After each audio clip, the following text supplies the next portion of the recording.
Good evening. Ooh. I'm Christie Max Williams. And it is my pleasure to welcome you to the April show of the spring season of this, the 20th year of the Arts Café Mystic. It's not bad. April is National Poetry Month, and we are glad you have joined us for what we think will be a wonderfully celebratory evening of inspiring words and music. Poetry Month. You may be surprised to learn that a couple of weeks ago, I myself read as a featured poet at a poetry event at the Courtyard Gallery right here in Mystic. It happens that a famous poet was among the people I invited to attend. To my invitation, she replied, and I quote, "Dear Christie, break a leg. I'm sure that you know inviting poets to a reading during National Poetry Month is like inviting vegans to a barbecue."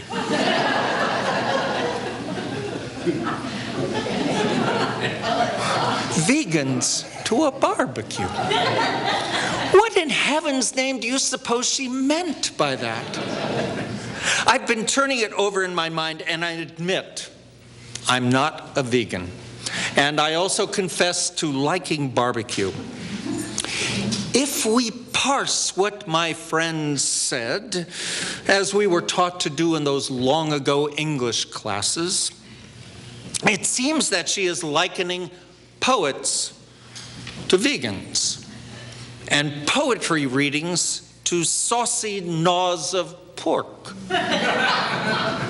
Or maybe not.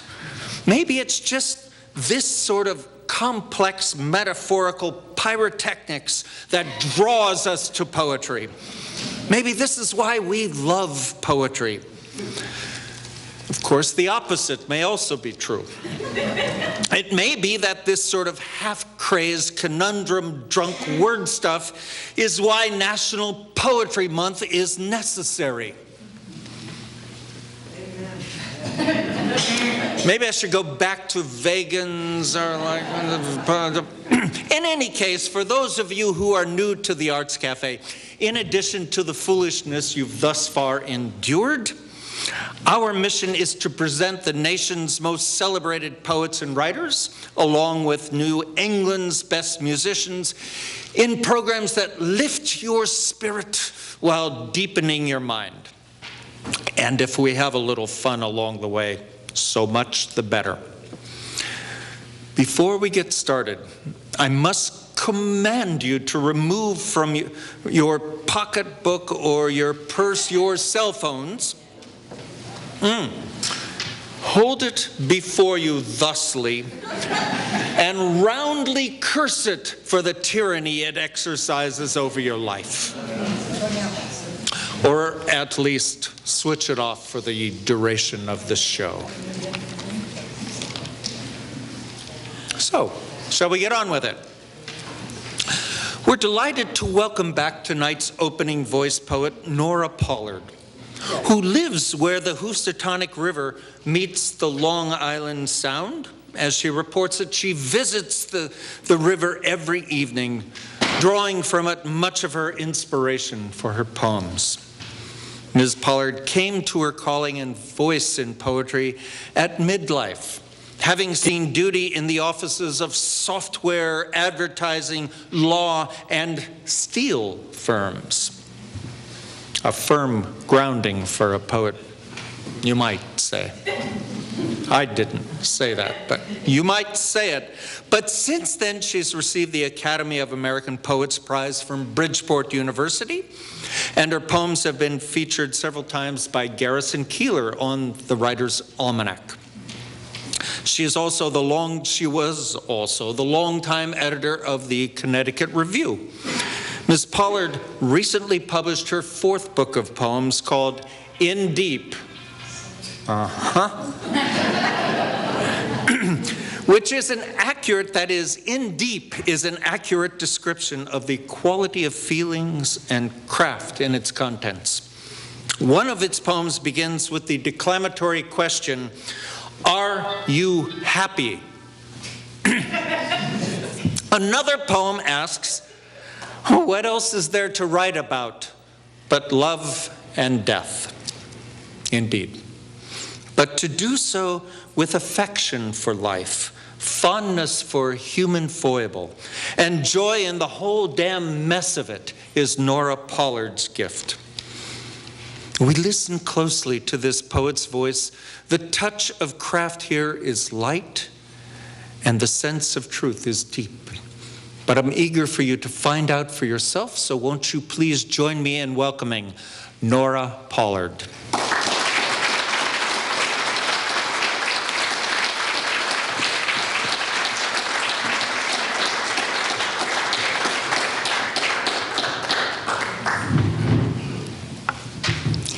Thank you so much. I hope I live up to that.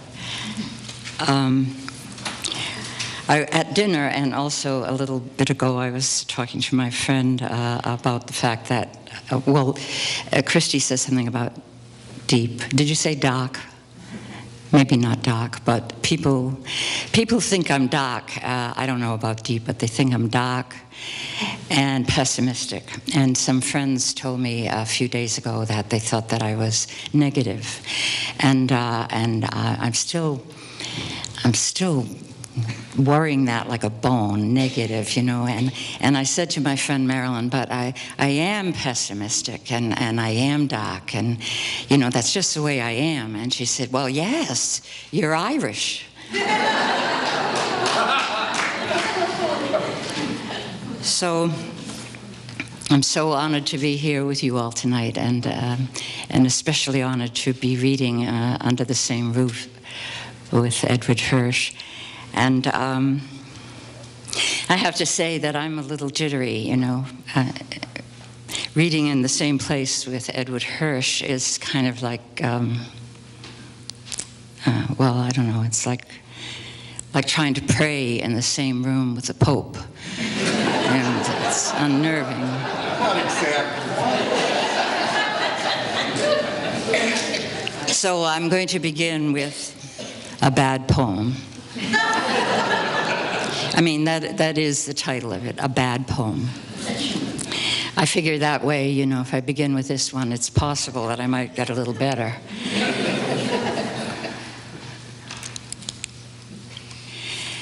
In my dream, a very obese woman is dancing in silence on a narrow stage. There is no music. Her feet make no noise. But I hear her labored breathing, such an effort for her. She is trying to dance. She wears a pink and floaty dress, even bigger than herself. Too big, in fact, for after her awkward pliés, a bumbled twirl, an embarrassing arabesque, she bows low, and when she bows, one enormous and fur-covered breast falls out of the pink and swings like a sloth over her giant feet. I have slept many nights since this dream. I have dreamed many dreams. But this furry breast keeps coming back to me, demanding I make a poem of it. How do I make a poem of it? I search for the metaphor. The breast is meat and drink for the world. The breast is Diaghilev's Chihuahua. The breast is the second coming. The breast is a breast is a breast. The breast is one of those poems you work over for months, yet it remains a failure. It is a flop. a hairy experience. The show is canceled. But this embarrassing poem, this poem I cannot write, still stays with me, is part of me, still hangs over my feet like a strange fruit that will never ripen, furred with a ghostly mold.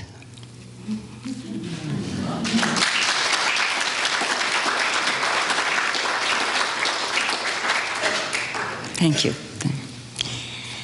This next poem is called The Pumpkin Lover. For Stephen James Jepson, 1962 to 2011. He is handsome, and his eyes are kind. He looks out from the stamp-size photo as if he were eager to know you. It says here he was an arborist and a lawn care expert. Not for the little lumpy lawns on Stratford's side streets. It says he nurtured the great field at Yankee Stadium and the Staten Island Yankees field. He had a beloved wife and a beloved son, and he had a passion. He had a passion for growing giant pumpkins and became respected worldwide for his expertise. I smile to read that. The obituary says this man, this pumpkin grower, is dead at 46. I read and reread the obituary, looking for a reason besides sclerosis a good man should be dead at 46.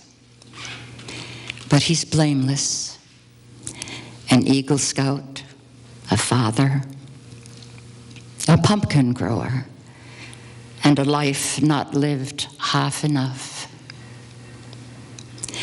But he had a passion, and it is passion that makes a life. To be obsessed, to be so focused on some beauty of the world, an art, a sport, a woman, a pumpkin, that you can love and love almost without self. That is the richest life. You were lucky, Stephen James Jepson, to love the orange pumpkin, and the pumpkin in its tubby, golden-seeded heart is grateful to you for encouraging its humble, viney crawl upon the earth, for watching over its yellow trumpet blossoming into the furry pod, for mothering the pod balls ribbed gold round into the great and perfect pumpkin. Your spirit's in the green grass infield, Stephen. Your heart is in the fragrant pumpkin patch. Your passionate years are in the fruitful ground.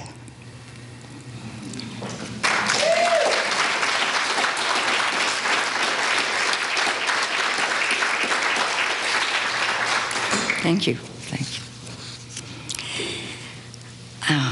You know, I have this little madness. In fact, I'm a collection of madnesses, but we all have these little things, you know. And this particular one that I'm going to talk about this evening is that I buy evening gowns from thrift shops and consignment stores. I buy them and I drag them home, and I never wear them. I have nowhere to go. So they're all up there in the attic. And, you know, a couple of months ago, I brought some of these gowns to the consignment store where I got them in the first place a few years before. And I tried to reconsign them, and she said, she rejected them, the owner. And she said, "Oh, no, Nora," she said, "you're the only one who buys them."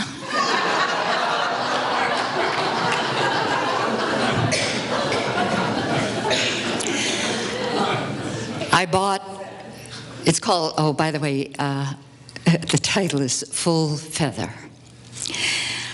I bought from the thrift shop a black velvet gown lined in crimson silk, barely worn. I have no reason to wear it. I never will. I buy things for that other self, the one in lace and pearl torsades, or the one who moves with a gypsy set, has many artist lovers, or the one who sits alone on her balcony come twilight, looking out with calm on the Hellespont, her lamp glowing on the balustrade. Or that one whose hyacinth scent has perfumed this dress, and then my room, and then me as I stand before the glass in her velvet. Now I take off the gown and hang it between the lavender chiffon and the Russian blue moire, lingering to finger the sumptuous stuff before I shut the closet door. Blissful as the saint who spends her hours preparing her fevered soul for the life to come. I'll be ready if I'm ever called. If I'm ever called for Siam's coronation ball, or that fatal kiss on the bougainvilleaed balcony, or that boleroed and brilliantined bullfighter, should he ever come glittering to call, bringing his basket of velvety ears.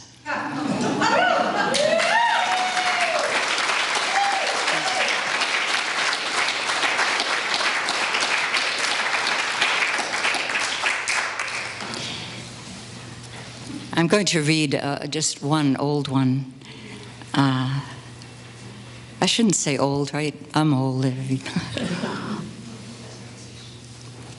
Anyway, this is called Lion.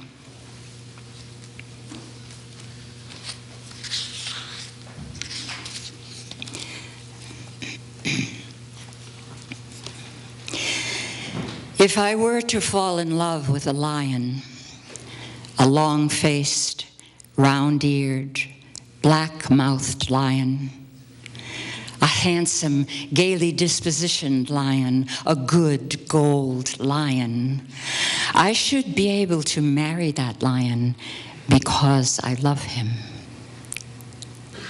I should be able to live with him in his lion's den and share red meat meals and sleep within the circle of his big nailed paws because I love him. I should be able to roam the hot savannah in freedom with my lion. I should be able to ride on his back as he lopes to the stream and watch while his wide red tongue curls to scoop the water that smells of sweetgrass. And while we rest under the baobab, I should be able to glean the straw and burrs from his gold mane and remove small splinters from his great paw pads because I love him.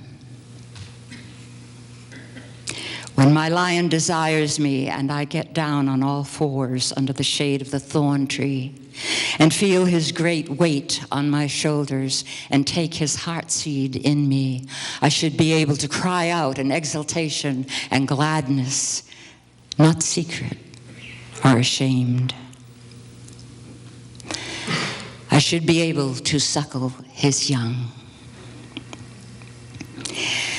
And if he is wounded in battle with a buffalo, I should be able to lick his wounds with my own tongue and lie beside him to comfort him in his agony because I love him.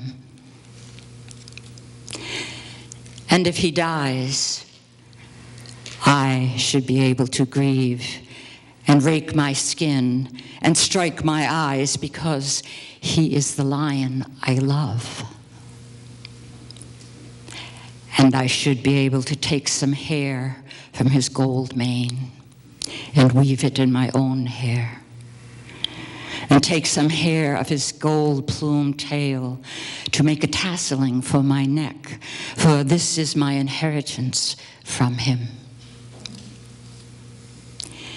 And I should be able to bear him away to a secret spot near the green river's bend, where the water splashes lightly over rocks and sounds like singing.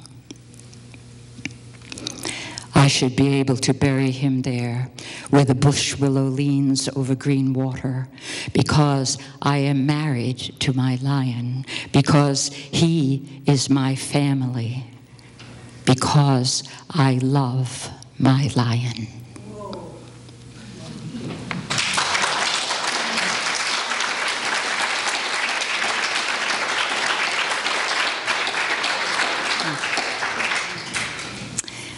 And one more. I think that's my only political poem. It's my statement.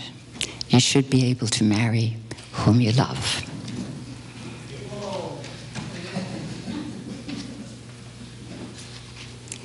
Let's see. Where I live, Christie said I live near the Housatonic, but I also live near the Sound. So the Sound comes from Bridgeport Harbor all around like this on several beaches, and the river meets it over here somewhere at Stratford Point. And I like to walk there. I like to walk at dusk. I like that because the colors are deeper and they're more subtle. And plus, there's usually no people there.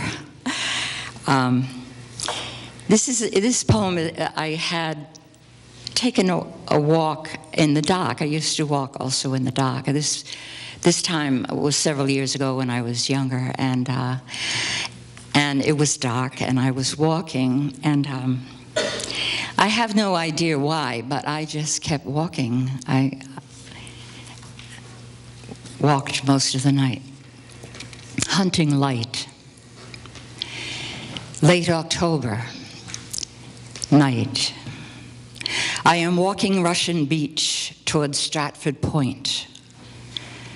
The water and sky are the same shade of black. A black the fog lets you feel.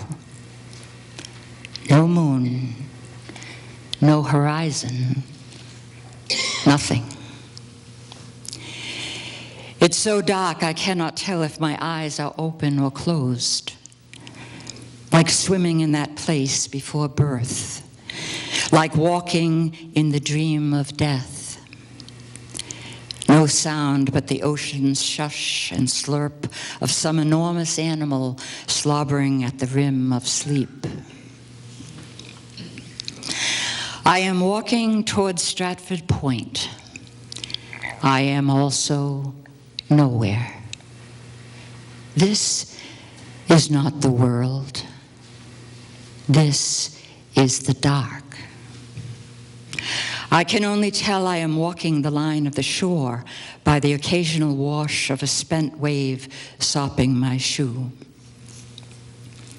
I am neither good nor bad, happy nor unhappy, living nor not living.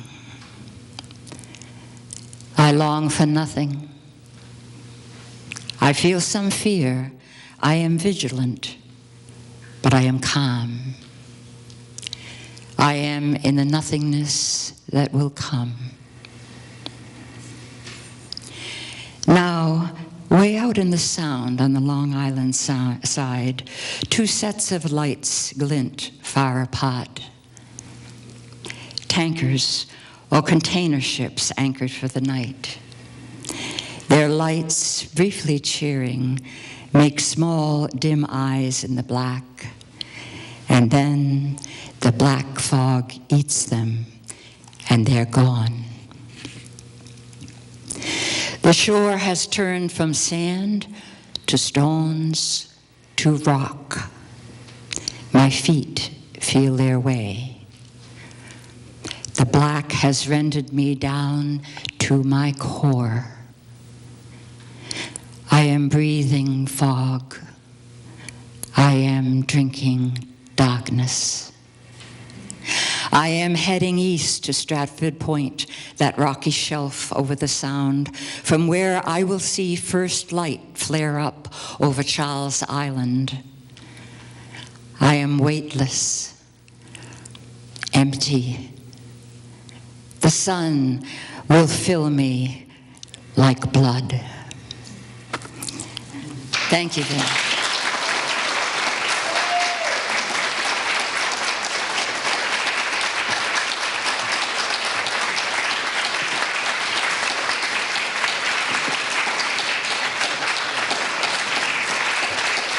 Nora Pollard, ladies and gentlemen.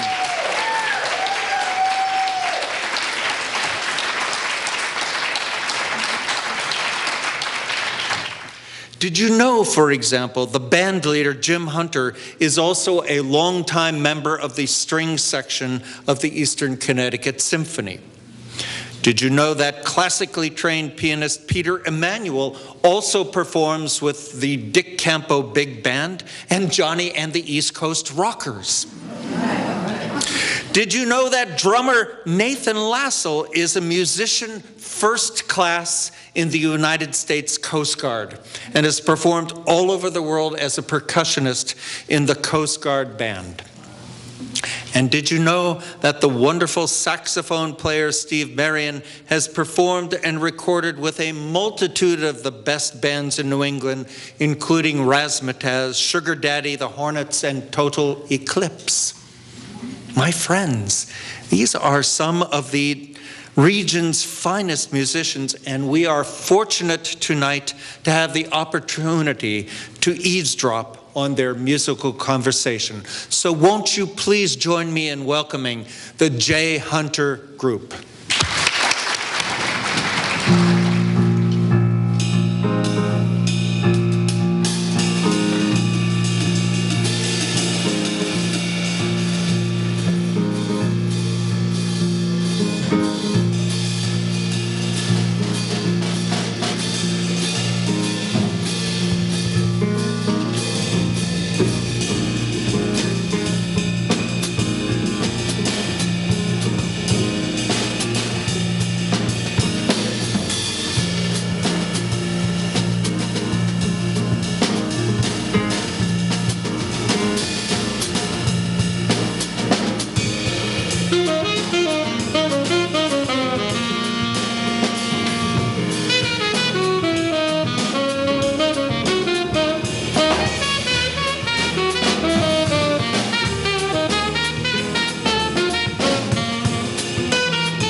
Steve Marien on the saxophone.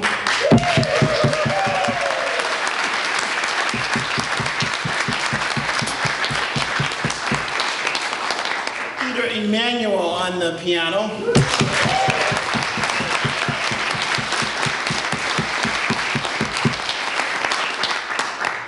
Nathan LaSalle on the drums.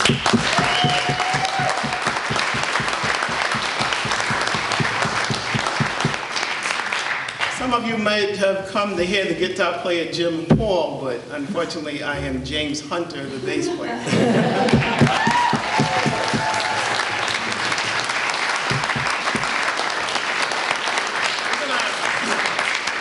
We're going to conclude with a challenge for ourselves. This is a song that goes very, very quick, and we're going to try and play it for you. So, here we go.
I've looked forward to making this introduction. One of the pleasures of preparing our programs is in reading deeply of an artist's work. I might interject that it can also sometimes be one of the hardships of the job. But in the case of Edward Hirsch, the pleasures of his work deepen with each reading.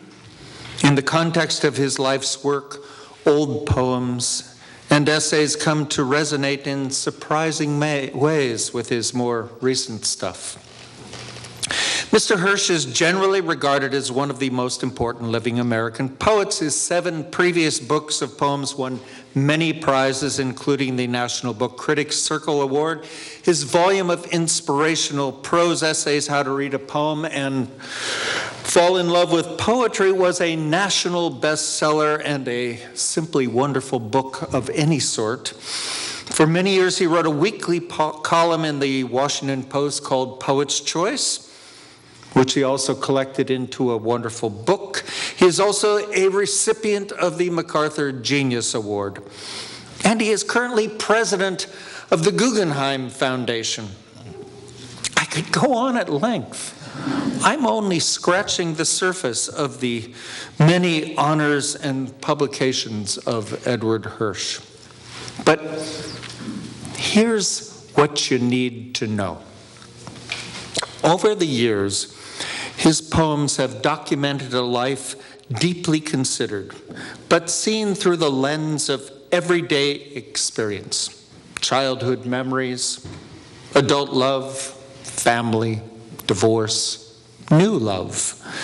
Yet these are not confessional or biographical poems, but instead the outcomes of stories lived, remembered, and metamorphosed into an art that feels both immediate and universal. We're the poet's companion as he discovers, as we discover the epiphanies that make for a life thoughtfully lived and deeply felt. The dirty little secret about poets is that they all want desperately to write poems that touch the reader's emotions so deeply they break or grow the reader's heart. The rest is craft. To move a reader is to change the world. Some poets try to do this with pyrotechnical language, some with astonishing metaphors, some with new and dangerous subject matter. I'm here to tell you that no American poet touches and enlarges the reader's heart more consistently, more honestly, and more generously than does Edward Hirsch. We catch Mr. Hirsch in the wake of the publication of a collection of new and selected poems, a greatest hits, if you will, called The Living Fire, which reconfirms what's best about this remarkable poet. But let's see for ourselves as we welcome Edward Hirsch.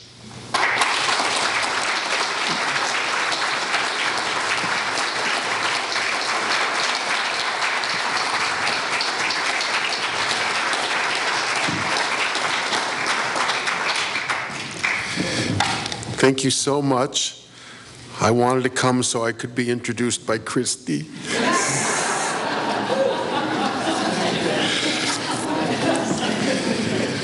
I'm very glad to be with you. Nora, that was a terrific reading, very upbeat. You're a very positive person. I wanted you to know. I love the music. I also, from where I was sitting, could see you while the music was playing, and I just thought you were just so into it. I thought it was great. It's really sort of bad to be a poet following musicians, because you just can't be that cool. I mean, jazz musicians, they just got it going on. I want to begin with a new poem called To Poetry. It's a kind of prayer. To poetry. Don't desert me just because I stayed up last night watching The Lost Weekend. I know I've spent too much time praising your naked body to strangers and gossiping about lovers you betrayed. I've stalked you in foreign cities and followed your far-flung movements, pretending I could describe you. Forgive me for getting jacked on coffee and obsessing over your features year after jittery year. I'm sorry for handing you a line and typing you on a screen, but don't let me suffer in silence.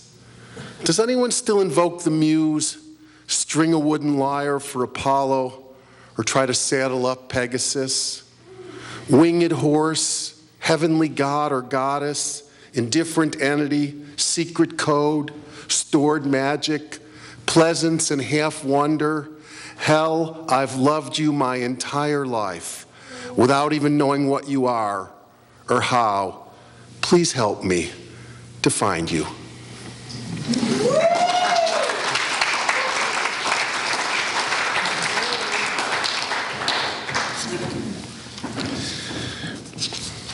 This is an elegy for my father, who was a box salesman, called Special Orders. He liked special orders rather than standard orders because, one, he got paid more, and then two, he got to design the boxes for special orders. I always thought it had a kind of religious feeling when he talked about special orders.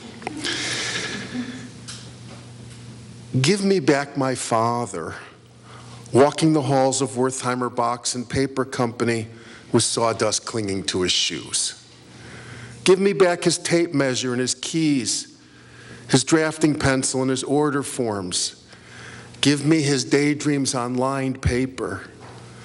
I don't understand this uncontainable grief. Whatever you had that never fit, whatever else you needed, believe me, my father, who wanted your business, would squat down at your side and sketch you a container for it.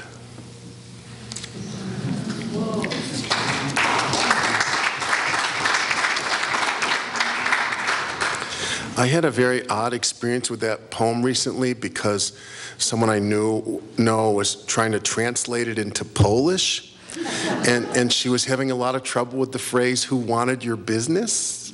This turns out to be a very American phrase. She said, "Oh, I think I understand. It's like a priest with his penitents." So I said, I don't want to be critical, but that seems really very off to me. She goes, no, now I understand. It's like a nurse with her patients. I said, oh my God, I'm going to have to explain capitalism to you.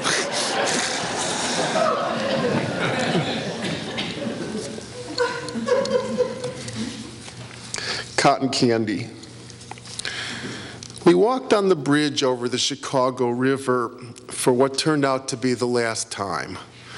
And I ate cotton candy, that sugary air, that sweet blue light spun out of nothingness. It was just a moment, really, nothing more. But I remember marveling at the sturdy cables of the bridge that held us up, and threading my fingers through the long and slender fingers of my grandfather, an old man from the old world who long ago disappeared into the nether regions. And I remember that 8-year-old boy who had tasted the sweetness of air, which still clings to my mouth and disappears when I breathe.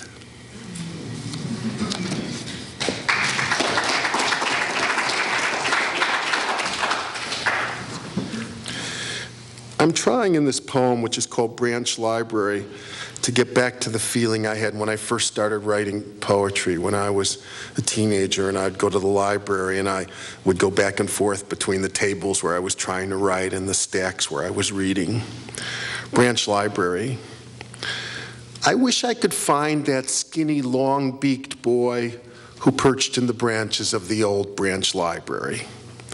He spent the Sabbath flying between the wobbly stacks and the flimsy wooden tables on the second floor, pecking at nuts, nesting in broken spines, scratching notes under his own corner patch of sky. I'd give anything to find that birdie boy again, bursting out into the dusky blue afternoon with his satchel of scrawls and scribbles, radiating heat, singing with joy.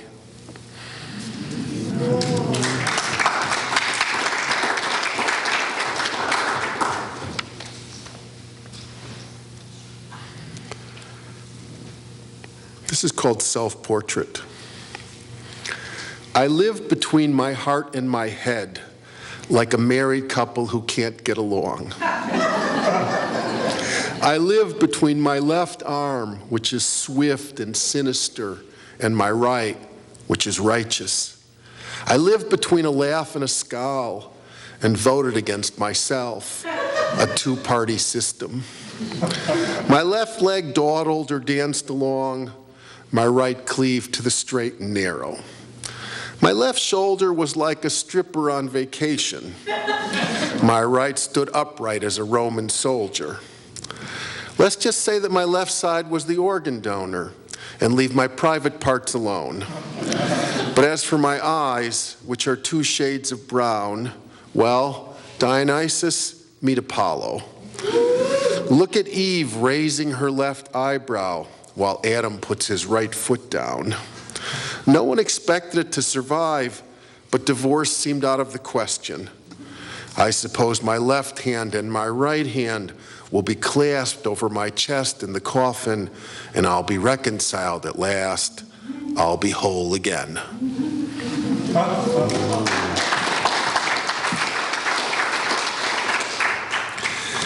Some kids in Austin have this series where they're animating poems, and so I went to a first showing that they had done where they had taped me reading. I was one of a number of poets. They taped me reading, and then they animated it over your reading, and they had done self-portrait, and I thought it was very amusing, and I was very entertained by it until the end, when they drew a coffin that went around me like that, and I was like this. Suddenly it didn't seem so charming anymore. This is called A Partial History of My Stupidity. I got the idea from a poem by Czesław Miłosz called Account, where he says, the history of my stupidity would fill many volumes.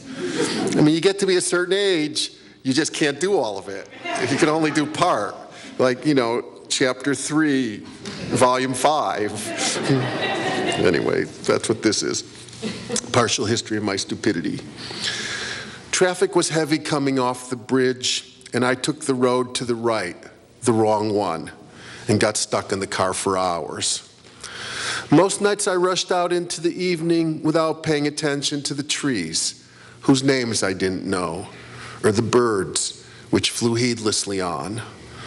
I couldn't relinquish my desires or accept them, and so I strolled along like a tiger that wanted to spring, but was still afraid of the wildness within. The iron bars seemed invisible to others, but I carried a cage around inside me. I cared too much what other people thought and made remarks I shouldn't have made. I was silent when I should have spoken. Forgive me, philosophers. I read the Stoics but never understood them. I felt that I was living the wrong life, spiritually speaking, while halfway around the world, thousands of people were being slaughtered, some of them by my countrymen.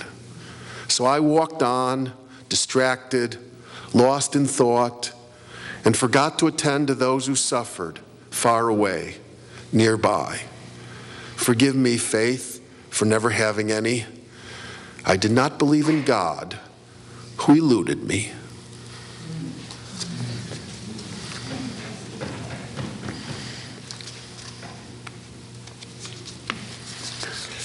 Early Sunday morning. I used to mock my father and his chums for getting up early on Sunday morning and drinking coffee at a local spot, but now I'm one of those chumps. No one cares about my old humiliations, but they go on dragging through my sleep like a string of empty tin cans rattling behind an abandoned car. It's like this.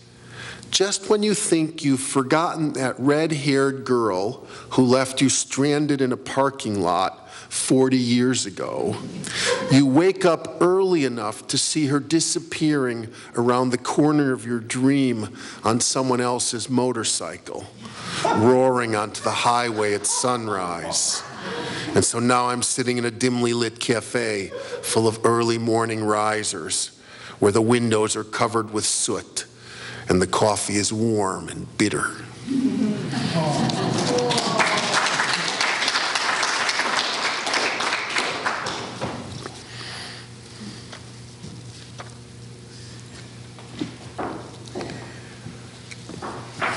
A new theology.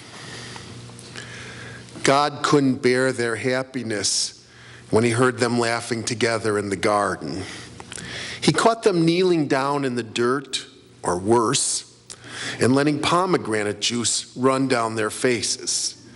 He found them breaking open a fig with fresh delight, as if something crucial had dawned upon them. I think the whole shebang, the serpent, the apple with knowledge of good and evil, was a setup, because God couldn't stand being alone with his own creation, while Adam and Eve celebrated as a man and a woman together in paradise. Exactly like us, love. Exactly like us. Wow.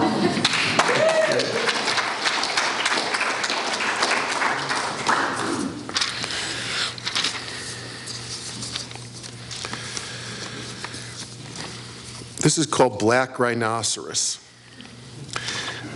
The black rhinoceros at Brookfield Zoo, eating sweet potatoes, carrots, and bread, looked like my uncle's extended family crowding around the table at Thanksgiving.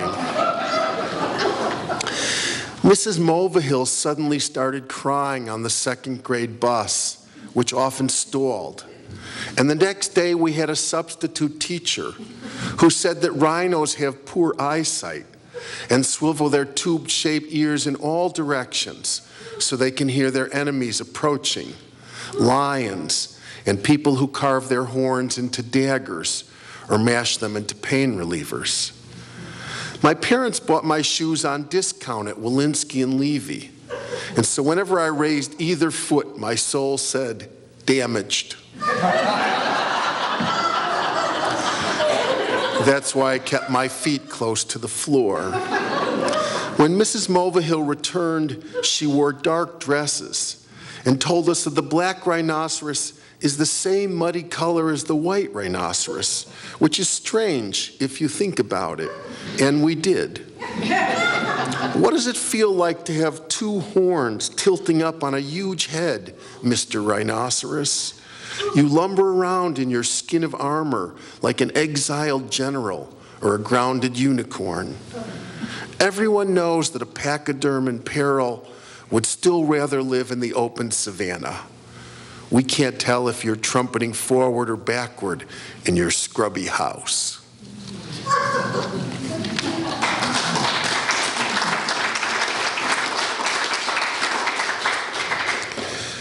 This is called Amor Honestus, which is what the troubadour poets called courtly love, or honest love, kind of masochistic love. Anyway, the poem is a ghazal, a Persian form, which you'll hear it at the end of every, it's 2-line stanzas, and at the end of every stanza it has the same phrase. The nights were long and cold and bittersweet, and he made a song for the hell of it. She stood by the window, a heavenly light, who created havoc for the hell of it. He used to fondle every skirt in sight, then he fell in love. That's the hell of it. Now there's a courtyard with an abject knight, yodeling his head off for the hell of it. Oh, poor me, my lady, my hopeless plight. She married a prince for the hell of it. Honorable, unsatisfied, illicit. Why bring it up? Just for the hell of it. The fever spread from poet to poet who burned in the high-minded hell of it. But the untouchable had him by the throat, and he stopped singing for the hell of it. Love is a tower, a trance, a medieval pit. When I lost you, I knew the hell of it.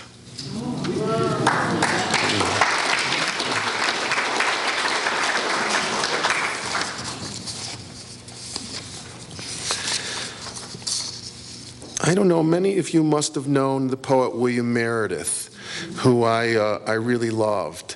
And I used to come to New London and see him. And my friends Barbara and Julie are here tonight, and we had a wonderful dinner now 30 years ago with William, and it turned out it was just before he had a stroke.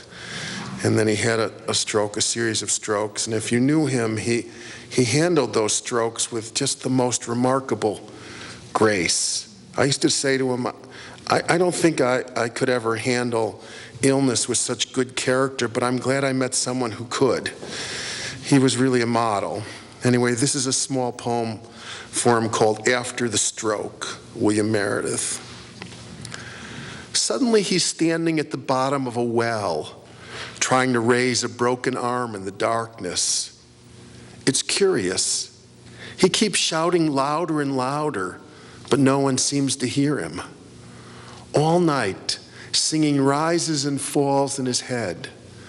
Music, like faith, does not desert him, but he is a cello locked up in its black case. He is a church bell muffled in earth.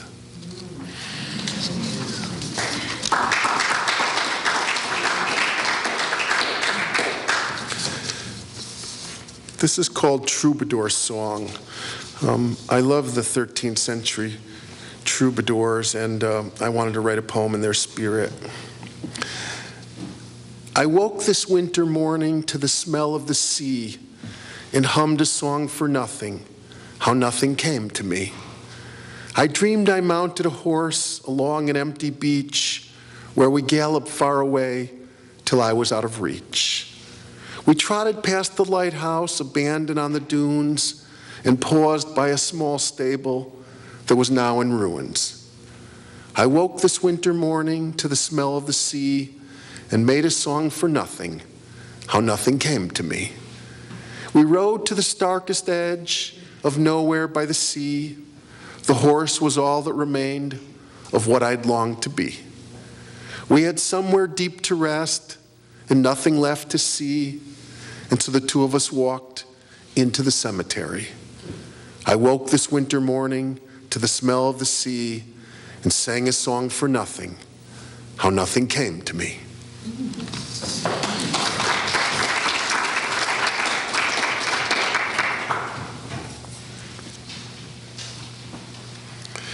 This is a tiny poem called Last Saturday.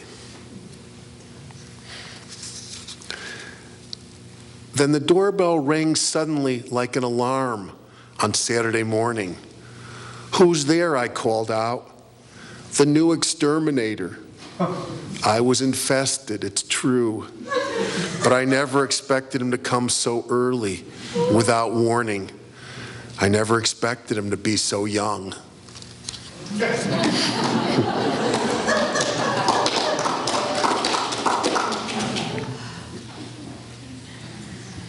There's a certain je ne sais quoi as you get older. Green figs. I want to live like that little fig tree that sprouted up at the beach last spring and spread its leaves over the sandy rock. All summer, its stubborn green fruit, tiny flowers covered with a soft skin, ripened and grew in the bright salt spray. The tree of the knowledge of good and evil was a fig tree, or so it is said, but this wild figure was a wanton stray. I need to live like that crooked tree, solitary, bittersweet, and utterly free, that knelt down in the hardest winds, but could not be blasted away. It kept its eye on the far horizon and brought honey out of the rock. Whoa.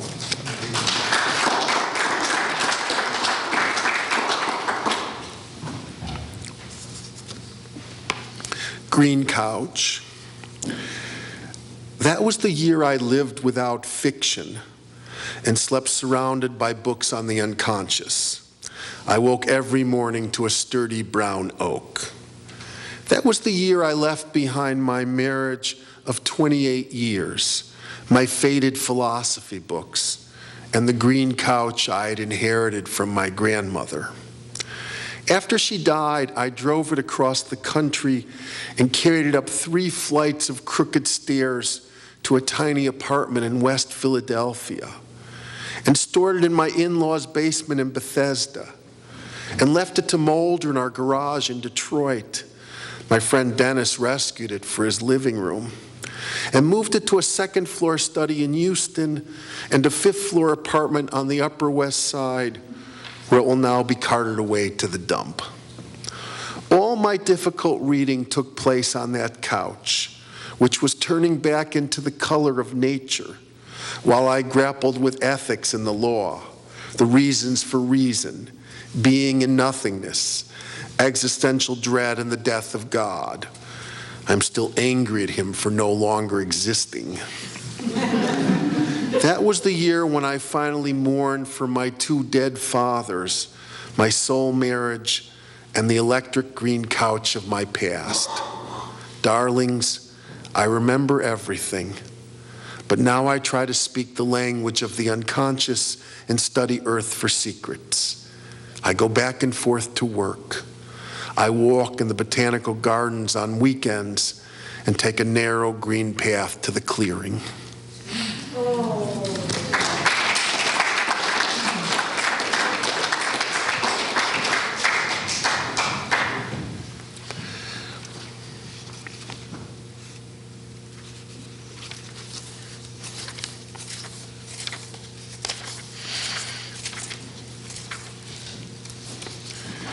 This is a poem for the fiction writer Donald Barthelme, wonderful, fabulous, dear friend. I miss your apartment on West 11th Street, where I slept off the front hall in a bedroom that would have been a closet in another city. The plants breathed easily in their heavy pots, but the radiators knocked all night, like ghosts trying to reach us from the other side. The traffic on 6th Avenue was a slow buzz. Someone rattled a dog chain in the moonlight that bathed the schoolyard across the street. Light seeped in through the barred windows. I could hear Faith rustling around downstairs, getting ready for work, unwilling to die. If there is a West Village in the other world, we will someday meet there. I'll reach over and hug you, which will make you uneasy. Let's go for a bottle of wine at the tavern near the branch library, and then stroll over to Citarella for prosciutto and melon. You can buy a pack of cigarettes at the corner and explain the architecture to me. Maybe I can stay at your place until I get settled.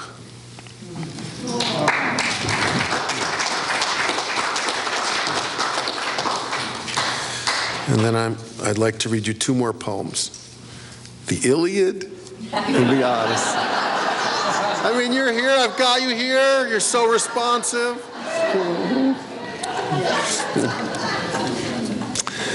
Anyway, thank you so much for coming. You're such a remarkably responsive audience. I feel your presence terrifically, and it's really just a pleasure to read to you and to be in the room with you, because your spirit of responsiveness is so deep. So thank you.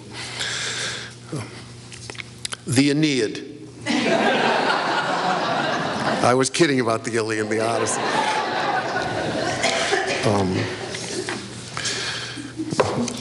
I was never able to pray.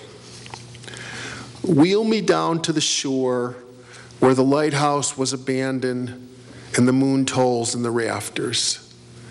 Let me hear the wind paging through the trees and see the stars flaring out one by one like the forgotten faces of the dead. I was never able to pray, but let me inscribe my name in the book of waves and then stare into the dome of a sky that never ends and see my voice sail into the night.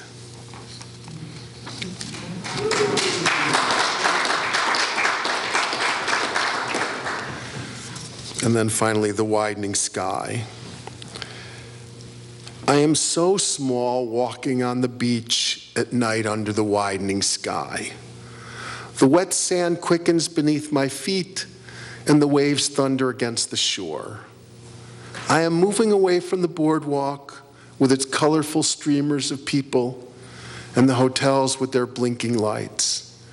The wind sighs for hundreds of miles. I am disappearing so far into the dark, I have vanished from sight.